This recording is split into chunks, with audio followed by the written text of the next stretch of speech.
Zao andro fahatelo amin'ny herinandro bavaka izay karakaraina atao anatin'izao sampana fifoazana izao. Hisaotra ny tompontsika ny amin'ny fitantanan'ny fiainantsika. Mampitomboina aminareo mandrakariva ny fahasoavana sy ny fiadanana avy amin'Andriamanitra raintsika sy Jesosy Kristy Tompo. Amen. Ny salamo fahavalo amby sivifolo ny andiny voalohany ka hatramin'ny fahaefatra no hiterahantsika an'Andriamanitra. Rehefa izay dia ny hira faha 120 ao amin'ny firana FFPM ny andiny voalohany sy fahatelo.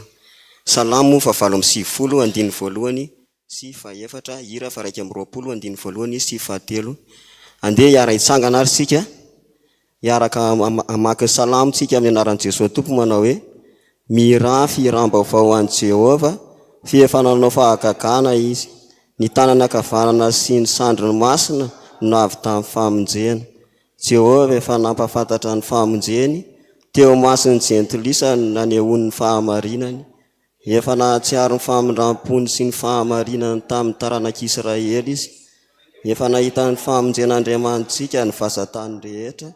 Miobio an'i Jehova ary tany rehetra, velomo ny oby ka mira. Amen.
Jesosy Kristy ilay tompo sy mpamonjy ny fiainanay ianao. Indreto indray izay zanakao manandratra izany feo fiderana sy fisaorana ary fankasitrahana sy fanomezam-boninahitra ny anaranao masina. Misaotra fa Andriamanitra avipetraka ianao kanefa mitsinjo sy mitantana ary momba ny fiainanay aty ambany masoandro. Raha namakivaky ny tontolo andro iny izay Tompo, teo ny zavatra mety nanahirana, tsy lozana ihany koa ny amin'ny sankatsakana maro samihafa. Kanefa ianao Andriamanitra dia manamarina ny teninao fa raha ianao no miasa dia tsisy mahasakana. Nisotominao tamin'ny mahazaka-pitiavanao izay Tompo, tonga indray ato an-tranonao ka afaka manatrika sy manatanteraka izao fampom-pivavahana izao. Izany indrindra no angatahana ny famindram-ponao ny amin'ny tsy fantanteranay satria besiasi izay, mpanoty izay, tsy miendrika ny atao hoe zanak'Andriamanitra. Koa mangataka indrindra ny famelan-keloka, mangataka ny fanadiovana avy aminao izay amin'ny alalan'i Jesosy Kristy izay efa nandatsaka ny rano teo ambony hazo fijaliana. Meteza Tompo, anadio sy amela ny elokay. Areoka ny fanahinao masina, hitarika anay indray hanananay fifantohana feno, ahaizanay indray mandray ny fampianarana avy aminao, fa ataonay ahoana tokoa no fahay raha tsy misy mampianatra. Ianao ilay Andriamanitra mahay ny zavatra rehetra, no ka hiasa sy hitantana ary hitarika any indray amin'ity an'ity. Dia ataonay ambany fanatrehanao raha ny fotoana rehetra, hatreto am-piandohana ka hatrany am-piafarana. Ary atao voninahitra ny anaranao rery ihany izany, amin'ny anaran'i Jesosy Kristy Tomponay ny anaovanay vavaka. Misaotra Andriamanitra. Amen. Ho ka hipetraka ny fiangonana. Ao anatin'ny andro fahatelontsika zao ny amin'ny herinandro mavaky ny fifoazana, ny loha hevitra izay mpanjintsika androany dia ny protestanta réformé manoloana ny LGBT, ny protestanta réformé manoloana ny LGBT. Ny ray aman-drem-pitandrina izay eto an-toerana no hitondra ny fampianarana ho antsika. Dia faly misaotra anao indray izay pastera, manaiky indray hitondra ny fampianarana ho anay zanako ao amin'ny tian'ity. Ilay Andriamanitra manakariam-pahasoavana anie ambomba ny fanahiny mandrakariva ao aminao mba efa be amin'ny asa izay efa napetrany tanterahanao ho aminao sy ny ankohonanao fiatanany. Amen. Mialohan'ny hitsanganan'ny ray aman-drem-pitandrina izay hitondra ny fampianarana dia andeha ataontsika ny hira fa 7:70 amin'ny firana FFPM ny 1 sy 2 dia hiara hitsangantsika hanao ny hira.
Mbola hivavaka isika, tsy mitsahatra ny vavaka izay fa tsy mety raha tsy mivavaka, mandrakarivaka tsy reraka.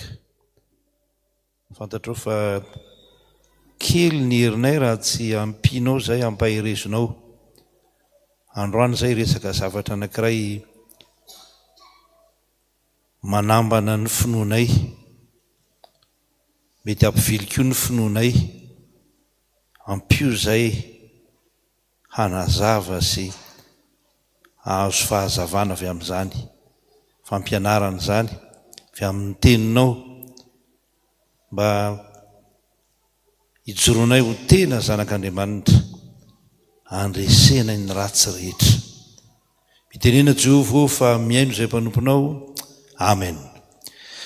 Dia miarabantsika rehetra riavana amin'ity andro fahatelo amin'ny fampianarana amin'ny herinandro fifoazana moa izay naroso kely, naroso be moa ny tena marina noho ny fifanakaikezany amin'ny herinandron'ny réformation. Dia ao koa moa izany rehefa alohan'ny voalohan'ny volana Desambra tsika dia miresaka ny amin'ny fiantsoana mampianatra mikasika an'izany. Lohateny androany zany dia ilay hoe ny protestanta réformé manoloana ny LGBT. Ho resantsika izay naingana fangaroko kely tamin'ny zavatra hafa izay fa aleo tena LGBT aloha ny resahana androany. Io zany isan'ny ambana menace filazana azy, ambana anankiray amin'ny fiainam-pianakaviantsika, fiainam-pianakaviantsika, ny tokantranontsika, fa ny zanakitsika ihany koa. Ambana anankiray eo amin'ny fiainan'ny firenena io, ary tsy hoe ambana fotsiny io fa efa tafiditra eto amintsika io, tafiditra eto amintsika io ary mino aho fa tsika malagasy moa zany mbola eo ny fiangonana matanjaka be ny influence ny fiangonana, mbola matanjaka be ny influencen'ny fomandrazana dia mbola tsy tena monsieur masoandro loatra ozy a satria isataona fa misy an'ilay hoe gay pride fetsikatseh nataon'ireo gay na homosexuel zay eto an-Tananarivo eto misy an'izany moa zany fa tsika indray miletika ty atrano aty dia tsy fantatsika ilay izy fa misy an'izany eto an-Tananarivo eto makivaky ary analakely iny izy rehefa tonga izay fotoan'izay dia zany rehetra zany zany a mbola mahatonga an'io tsy mipotra fa ndraindraiky io ny any tokantranotsika any fa misy tratra fa misy voa dia tsy hitatsika zay tena atao inona no atao voa noho ny toejavatra anankiroa ny anankiray dia ao ny influence mivantana na hoe ny fomba fampitakevitra avy any amin'ireo firenena lehibea zay manafaingana azy raha teo moa zany a ny fisian'ny interneto zay miazakazaka be fa ny anankiray a voan'izay ny fianakaviantsika fa ao koa ny fitezana zay nataontsika zay tsy tena nieritreretintsika loatra hoe makany le izy ohatra fotsiny zao a misy fianakaviana anankiray a maniry zaza dia maniry zazavavy zany zao ny zara mety hitranga zany a maniry zazavavy rehefa naniry zazavavy ny fianakaviana anankiray a lehilahy ny tonga fa tsy vavy dia nampanovina zipo kely ny lehilahy mpanaovina akanjombavy kely ny lehilahy dia rehefa lehibe le lehilahy dia mitondra tena tony ny vehivavy fa tsy tony lehilahy dia gakitsika zany zany pratika zany a pratika zany fa ndeha tsika resaka iverina kely ato zany a mba mangataka atsika zany fantoka kely a satria tsy hoe dia ho lavako le izy kanefa keo tsy dia ho foy a ny protestante réformé manoloana ny LGBT fa ny LGBT misy an'le mbola QI mbola misy fanampiny ary io fa lohan'ny fanampiny LGBTQI mbola resantsika inona dikan'izany fa ity soratra masiny ity zany hitako a mahalaza zavatra be fa mamanky ny soratra masiny io fa avadio kely no Levitikos nareo manana Levitikos daholo nareo amin'ny baiboly aamijery ny boky Levitikos nareo a Levitikos toko faha 20 io a 20 io dia ny andininy faha 30 fa vakitsika kely ary amin'ny andininy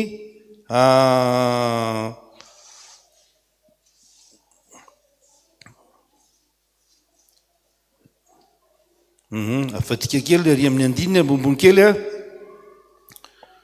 ny andininy eo aloha kelyn'io ny andininy fa 720 a ny andininy aloha jerentsika tsara aloha izy aloha fa zay metibety kokoa andininy fa 220 zavady io ihany ny vakitsika dia dingantsika makeo am'le andininy fa 30 ao andininy fa 220 fa mamaky an'io tsika dia inona ny vaky le teny aza mandry amin'ny lehilahy tahaka ny fandry amin'ny vehivavy fa fahavetavetany zany efa ela be tany zany efa resahany io resaka homosexuel io dia ato am'izay zany ny andininy fa 30 manao hoe ko dia tandremy zay asaika io tandremana mba tsisy ataonao akory zany fanao vetavety zany zay nataon'ny olona talohanareo aza mandoto ny tenanareo am'izany izao ny Jehova andriamanirareo efa tia ampiandohana zany tsika dia mahita hoe mandoto atsika ilay izy mandoto zany ny zavatra tahaka izany kanefa tsy maintsy miara-miaina amin'izao tontolo izao moa zany tsika dia tsy maintsy mamantatra hoe inona io dia rehefa misy fampianarana tahaka izao zany dia misy information fampahalalana zavatra misy formation fanefena dia misy zavatra maro zay ao anatin'ilay fampianarana ndao tsika hijery kely hivadika ao anatin'ny slide voalohantsika slide voalohantsika dia mahita sary eo zany tsika tena misy safidy tsy maintsy atao zay nge ny fiainana dia tamin'ny lahyntsika zany toroteny ny fizarana fahatelo tamin'ny toroteny teo amin'ny fidirana faharoa isany iletsaka hoe miankina amin'ny safidy nataonao ny zavatra mitrango amin'ny fiainanao fa tsy hoe miankina amin'ny safidy nataon'ny hafa akory fa rehefa ny safidy ianao afa genao na homo ianao dia mankanyko zany ny fiainanao zay fotsiny ny olo fa za mbola mieritreritra lalitra aloha ndao tsika hivadika amin'ny slide manaraka eo amin'io slide manaraka io zany tsika dia manontany misy fanontaniana lehibe zany ao atsika protestante réformé dia ataontsika hoe tsika protestanta réformé mihitsy tsy maninona fanontaniana ihany koa ho an'ny kristianina rehetra. Inona fanontaniana lehibe? Manoloana ny homosexualité na ny LGBTQI dia maninontsika andao voalohany anameloka ve sika? Tamantsao ny fanontaniana apelakatsika anameloka anio ve tsika? Anaiky ve sika? Lefa sy le faharoa tsy maninona anaiky ve sika? Anaiky ve sika? Fahatelo, inona le fahatelo? Itsara ve sika? Fahaefatra,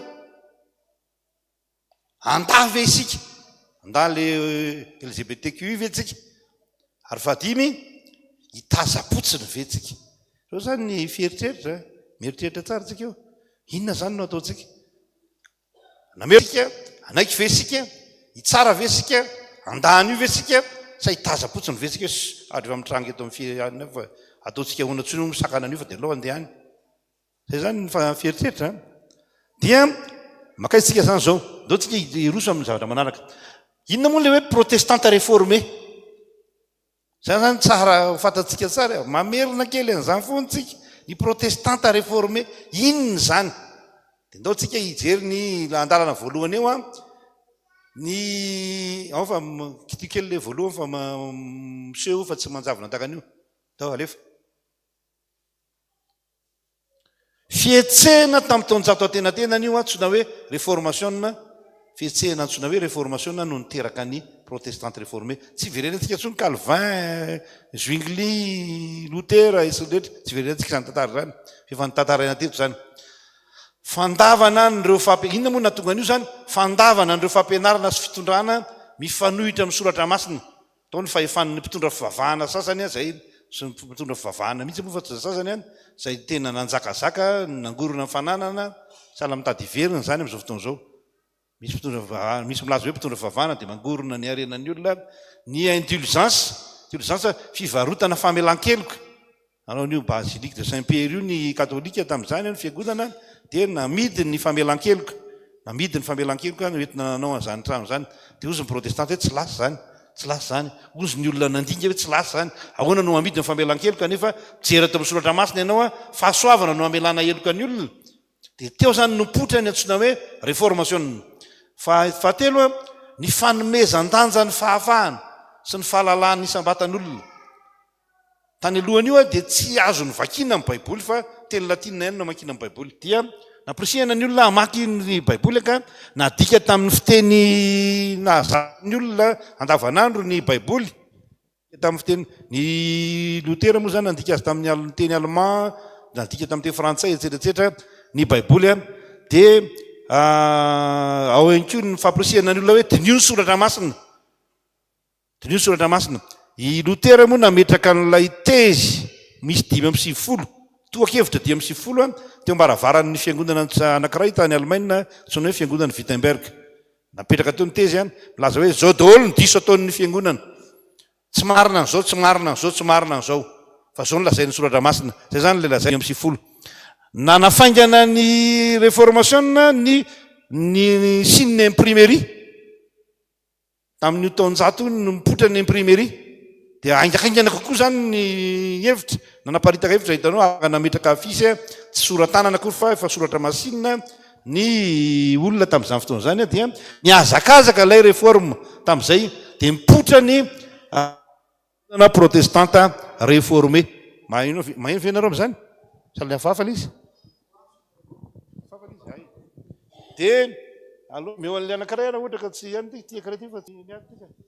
So very maina ety fotsiny zara resantsika. Potra teo zany ny fiangonana réformé rehefa nisy ny réformation lava be io tantaran'ny réformé io. Satria mbola nisy ny eloavana kely, tsy ny eloavana moa fa tao anatin'izay nisy ny antsoina hoe guerre de 30 ans. Mbola nisy ady be tany Frantsa, nisy ny antsoina hoe Edit de Nantes izay nanome alalana ny protestante mba hivavaka kalalana koa. Dia misy ny bloa, misy lavaka be dia tsoka, misy fanenjehana amin'izay dia tsoka ny protestante antsoina hoe niala ny Frantsa ny ankamaroany tao Frantsa tena foben'ny réformation dia io zany misy nafuite de cerveau be efa mizazaka kitao moa zany fitsokana akany Suisse, tsokana akany Amerika, tsokana akany dia misokatra ny toerana samihafa. Ny protestanta dia misy zany amin'ny karazana filozofoa dia niorona tany amin'ireny fiangonana toerana Tsoany reny ny protestantisme. Ary anankiray natranjaka amin'ireny tamin'izany dia tany Suisse fo Genève zany no niorona ny fiangonana protestanta izay notarihan'ny Calvin. Takizany io zany ataontsika vadikely. Inona no lovana velan'ny réformé io? Inona no lovana velan'ny réformé fa miresaka hoe réformé aloha ny fiangonana réformé dia manome lanja ny antsoina hoe fahafahana sy ny fanaisana ndraikitra ary mahatokona ndraikitra atsika eo anatrehan'Andriamanitra amin'ny zavatra rehetra. Tsika tokona ndraiky Andriamanitra no tompony zavatra rehetra, Andriamanitra no tompony fahefana rehetra. La souveraineté de Dieu ny filazan'ny protestanta dia ny fahafahana ny mena lanja fa tokona ndraikitra koa aloha anatrehan'Andriamanitra izay fanapahan-kevitra raisinao. Ny faharoa ny anisan'ny héritage lovana velan'ny réformé dia ny fitiavana miasa. Fitiavana miasa. Ny passion amin'ny asa. Ny olona tsy kamo miasa na maray protestanta. Fa ny olona tena protestanta dia olona mahazoto miasa sy mitahiry. Mahay mitahiry zany, mahay manao resaka toekarena zany ary foto-kevitra hoe atao ampisainana tsara daholo izay atao. Dia zany ny réformé iresaka rassemblement izay ataonao rehetra dia atao ampisainana tsara fa tsy manao foana, tsy mandanindany foana, tsy manao tao foana ny réformé. Ny fahatelo dia amin'ilay héritage réformé dia fandraisana anjara lehibe eo fahafahana momba ny feofehetretana. Io na ny réformé dia isan'ny mitondra ny olona hoe fahafahana eo amin'ny feofehetretana io liberté de pensée. Dia misy moa zany rehefa miresaka tany amin'ny taty France zany misy resaka ny sécularisation dia io ny man'ny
zany ny protestante réformé dia manome lanja ny fahafahana.